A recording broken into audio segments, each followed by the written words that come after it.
श्री कृष्ण गोविंद हरि मुरारी, हे नाथ नारायण वासुदेव। श्री कृष्ण गोविंद हरि मुरारी, हे नाथ नारायण वासुदेव। ओम नमो भगवते वासुदेवाय। ओम नमो भगवते वासुदेवाय। कृष्णाय वासुदेवाय हरये परमात्मने प्रणतक्लेशनाशाय गोविन्दाय नमो नमः। सच्चिदानन्दरूपाय विश्वोत्पत्त्यादिहेतवे तापत्रयविनाशाय श्रीकृष्णाय वयं नमः। सच्चित आनंद स्वरूप परमात्मा जो सृष्टि के उत्पत्ति, पालन और श्रृंगार करता है तथा जीवों के आध्यात्मिक, आदि दैविक, आदि भौतिक तापों को नष्ट करने वाले अर्थात जीवों के मानसिक, शारीरिक और भौतिक दुखों को दूर करने वाले हैं, उन श्री कृष्ण भगवान को हम नमस्कार करते हैं। श्री कृष्ण गोविंद हरे मुरारी, हे नाथ नारायण वासुदेव। श्रीमद् भागवत पंचम स्कंद अथ चतुर्विंशोऽध्यायः। श्री शुक उवाच अधस्तात् सवितुर्योजनायुते स्वर्भानुर्नक्षत्रवचरति एके सो योऽसावमरत्वं ग्रहत्वं चालवत् भगवदनुकम्पया स्वयमसुरापसद सैंहिकीयो यतदर्हस्तस्य तात जन्म कर्माणि चोपरिष्टाद्वक्ष्यामः। राहु आदि की स्थिति, अतल आदि नीचे के लोकों का वर्णन। श्री सुखदेव जी कहते हैं, परीक्षित, कुछ लोगों का कथन है कि सूर्य से 10,000 योजन नीचे राहु नक्षत्रों के समान घूमता है। इसने भगवान की कृपा से ही देवत्व और ग्रहत्व प्राप्त किया है।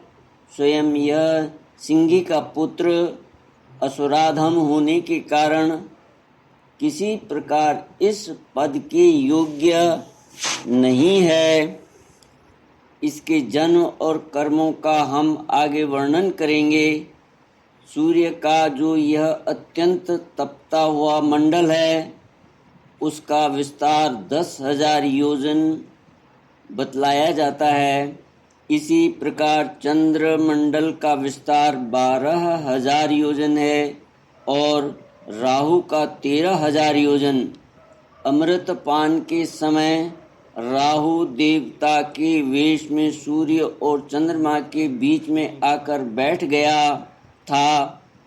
उस समय सूर्य और चंद्रमा ने इसका भेद खोल दिया था।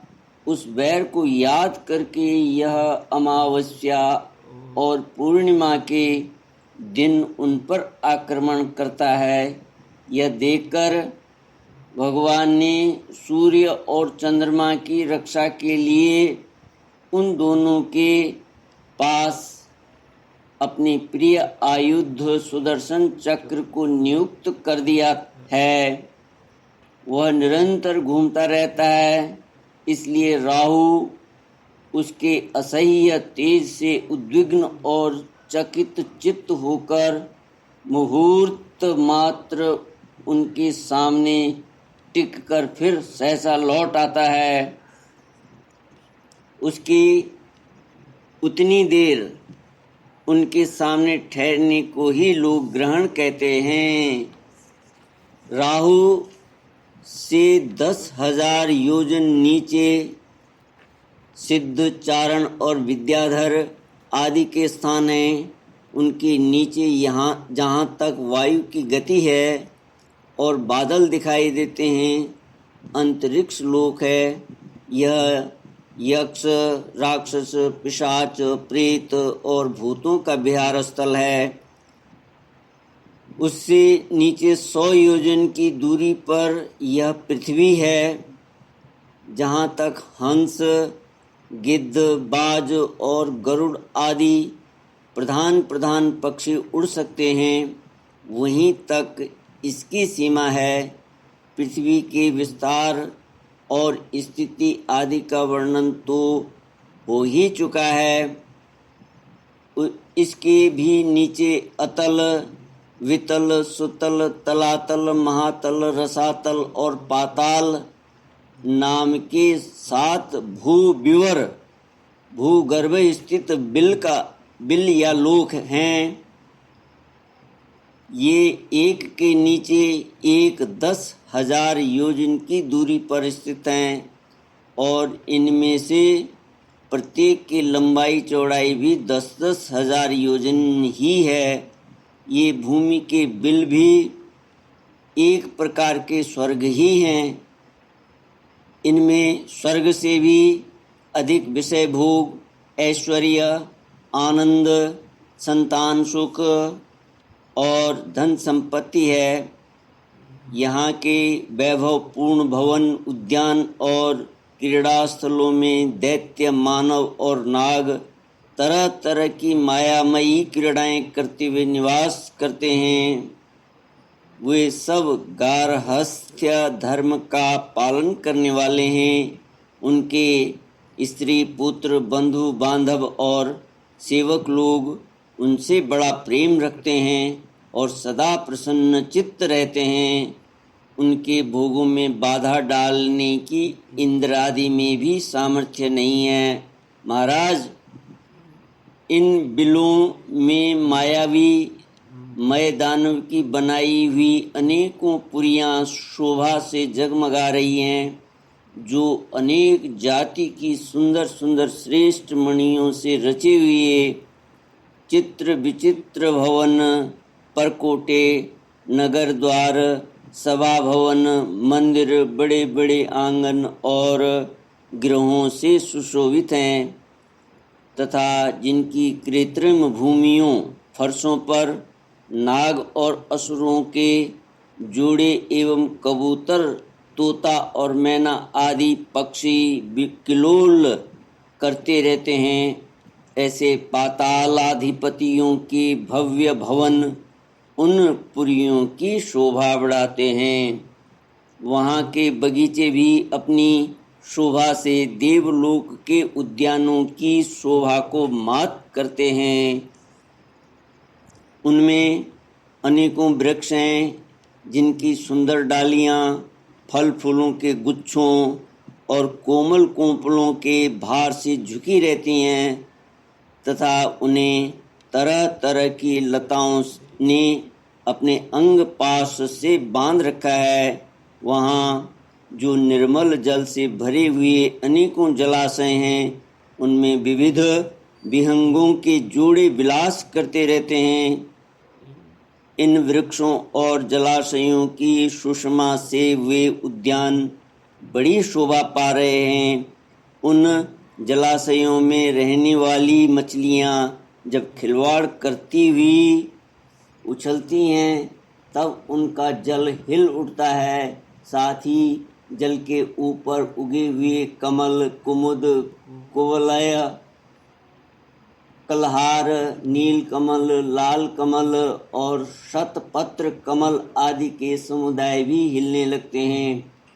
इन कमलों के वनों में रहने वाले पक्षी अविराम क्रीड़ा कौतुक करते हुए भांति भांति की बड़ी मीठी बोली बोलते रहते हैं, जिसे सुनकर मन और इंद्रियों को बड़ा ही आह्लाद होता है।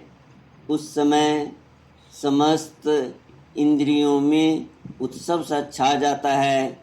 वहाँ सूर्य का प्रकाश नहीं जाता, इसलिए दिन रात आदि काल विभाग का भी कोई खटका नहीं देखा जाता।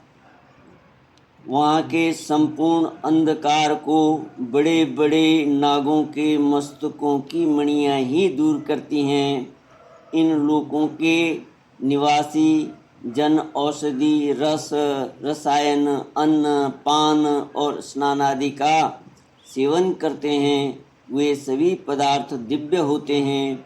इन दिव्य वस्तुओं के सेवन से उन्हें मानसिक या शारीरिक रोग नहीं होते तथा झुर्रियाँ पड़ जाना, बाल पक जाना, बुढ़ापा आ जाना, देह का कांतिहीन हो जाना, शरीर में से दुर्गंध आना, पसीना चूना, थकावट अथवा शिथिलता आना तथा आयु के साथ शरीर की अवस्थाओं का बदलना, ये कोई विकार नहीं होते। वे सदा सुंदर, स्वस्थ, जवान और शक्ति संपन्न रहते हैं। उन पुण्य पुरुषों की भगवान के तेज रूप सुदर्शन चक्र के सिवा और किसी साधन से मृत्यु नहीं हो सकती। सुदर्शन चक्र के तो आते ही भय के कारण असुर रमणियों का गर्भस्राव और गर्भपात हो जाता है। चौथे मास तक जो गर्भ गिरता है उसे गर्भस्राव कहते हैं तथा 5वें और 6ठे मास में गिरने से वह गर्भपात कहलाता है। श्री कृष्ण गोविंद हरे मुरारी, हे नाथ नारायण वासुदेव। अतल लोक में मय दानव का पुत्र असुर बल रहता है। उसने 96 प्रकार की माया रची है। उनमें से कोई कोई आज भी मायावी पुरुषों में पाई जाती है। उसने एक बार जम्भाई ली थी। उस समय उसके मुख से स्वैरिणी, केवल अपने वर्ण के पुरुषों से रमण करने वाली कामिनी, अन्य वर्णों के पुरुषों से भी समागम करने वाली और पुंसचली, अत्यंत चंचल स्वभाव वाली 3 प्रकार की स्त्रियां उत्पन्न हुईं। ये उस लोक में रहने वाले पुरुषों को हाटक नाम का रस पिलाकर संभोग करने में समर्थ बना लेती हैं और फिर उनके साथ अपनी हाव भाव मयी चित्तवन, प्रेममयी मुस्कान, प्रेमालाप और आलिंगन आदि के द्वारा यथेष्ट रमण करती हैं।